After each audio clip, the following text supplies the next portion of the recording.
Right guys, I'm sorry, I faced the challenge, but let me just remove this one.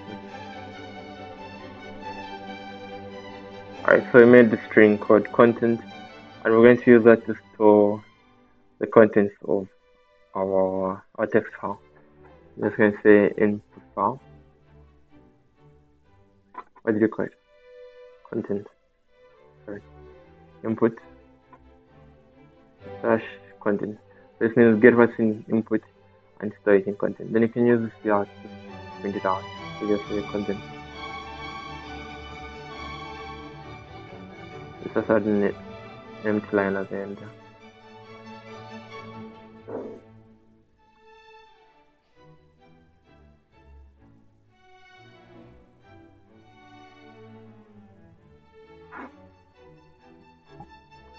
Okay, so that goes hello, but we made more stuff than just hello in our file, remember? So there's more problem there. Instead of getting content, say get line, input, and then content. That's more correction. That's going to get the whole line.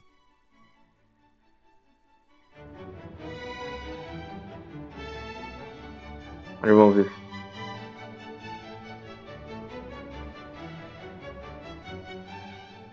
Okay, now that's going to get the whole line.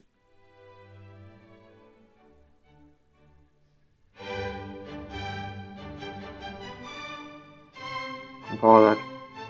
Run it. Hello everyone, welcome to this C++ code session. If we open our file in our desktop right here, I have this. Hello everyone, welcome to this C++ code session. But I'm trying to add another line. Let me say add an empty line, and this is another line. This is a third line. And this is a fourth. Save that. So this is my text file. My text file, I want to read them back to my C++ file. So in the text files, it can be anything. Maybe students create employees, and you want to read them into your program, right? That's how games operate. That's how everything operates. Everything is stored in files outside the main application. And when the application runs, they just read from the file. I don't know if you've listened, stuff like that. I'm just going to compile that, and I'm going to try it. But it's only printed one line of code, or one line of output text. But I have more than one line. So to do that, you have to use the while loop. Wow. You can say input is not equal to a blank line.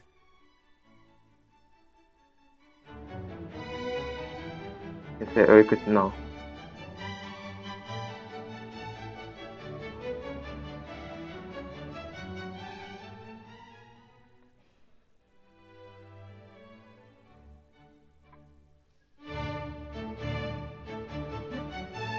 Okay, now there's a problem on the end of a file.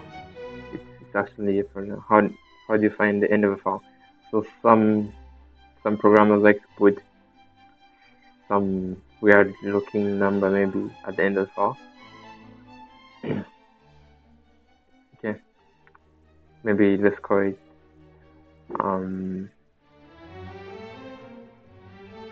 let's limit. Let's call it 1, 2, 3, 4, 5. That should determine the end of the file. I'm going to save that. I'll go back to my code. I'll say while input is not equal to, it's a string. So everything you read from a string is, from a file is a string. You have to convert it back to one of those variables. So while input is not equal to, not input rather, but content. Okay. So our content is not equal to 1, 2, 3, 4, 5. We're going to keep on running the loop.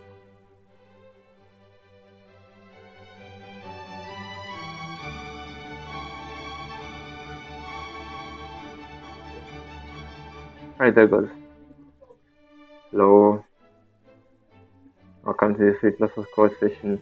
This is another line, this is the third line, this is the fourth line. And remember writing all this code in a file, a text file, and then from there we read them to this C++ program and are printing them out. And sometimes you may not want to print out just 1, 2, 3, 4, 5. Just depends where you put your content, but in this case the content is read first before being printed.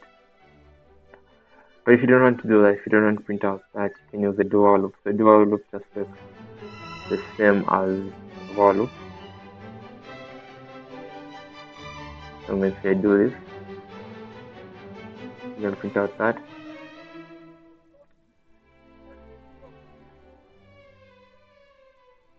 While content is not equal to 1, 2, 3, 4, 5. It's better to find out the end of a file.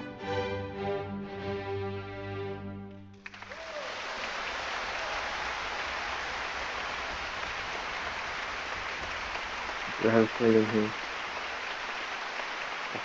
Not equal to everything I find.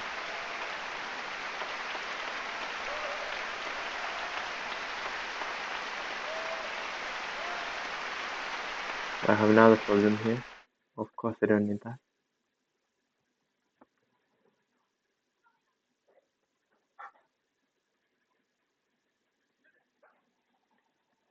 Compare that. I'm running that. Well, looks like it's kind of like the same as in both cases. So we have no way of not printing out the last character. You can just remove it from your outputs if you want to, I guess. But yeah.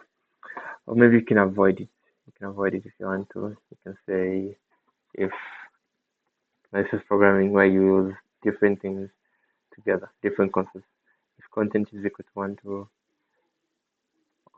1, 2, 3, 4, 5, don't print anything. But what's going to be better is put the if else here. The if content is not equal to 1, 2, 3, 4, 5. Nothing I'd like to print this.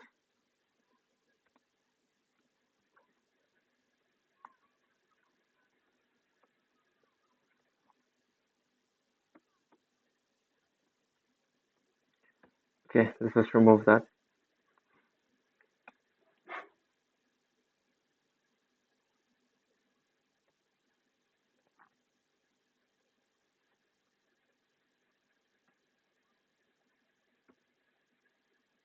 Did I save this?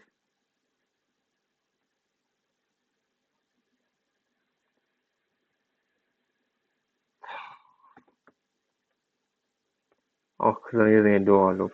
So the dual loop is still going to print out that and then stop. I can use a while loop. Let's just use a single while loop. But anyways, you shouldn't worry much about this. We've already run our code. We've already seen how you can get input or output from a text file and write to a text file. Goodness, I hope this works.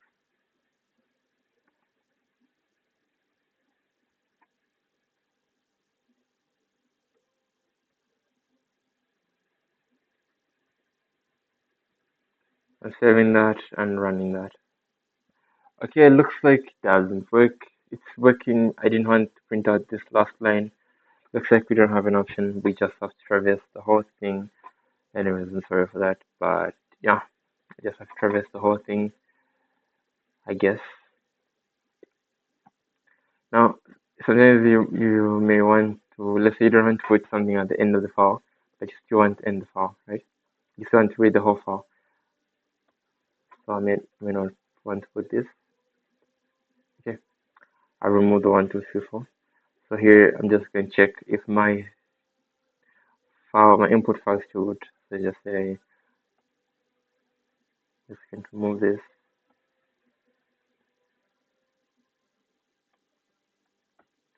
And I'm going to say is if my input is still good.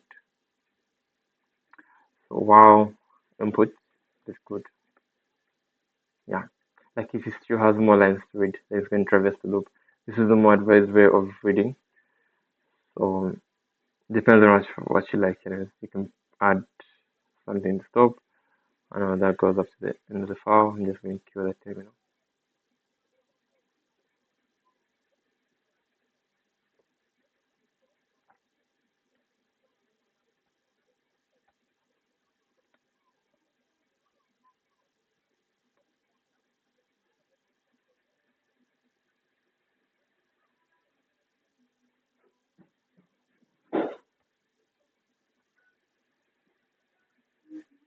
Let's do this method.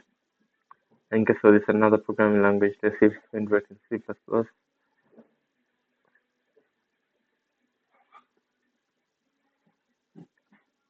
Okay, that's more preferred. Then I could just say wow input. You can check if it's good, then it's going to print out all those lines. So you can check out your output. Here this comes if there are any problems and stuff. But there goes. We've managed to write a file. We've managed to read from a file. So then you may not want to read to the console. You may want to read and write to a file. Let's say I'm making out a report card of students' grades. So you want to read to a file, read from a file, and write to a file. And really, that was an introduction on file streams. At this point, we've done pretty much all there is to know, not all, but at least the important stuff to get into a beginner level knowledge of C++. It's been fun coding. We'll still continue coding, but not that much because we're often in schools and stuff. But then we'll start looking at the more interesting stuff like algorithms and data structures, sorting and fetching algorithms, and possibly, of course, more stuff on object-oriented programming.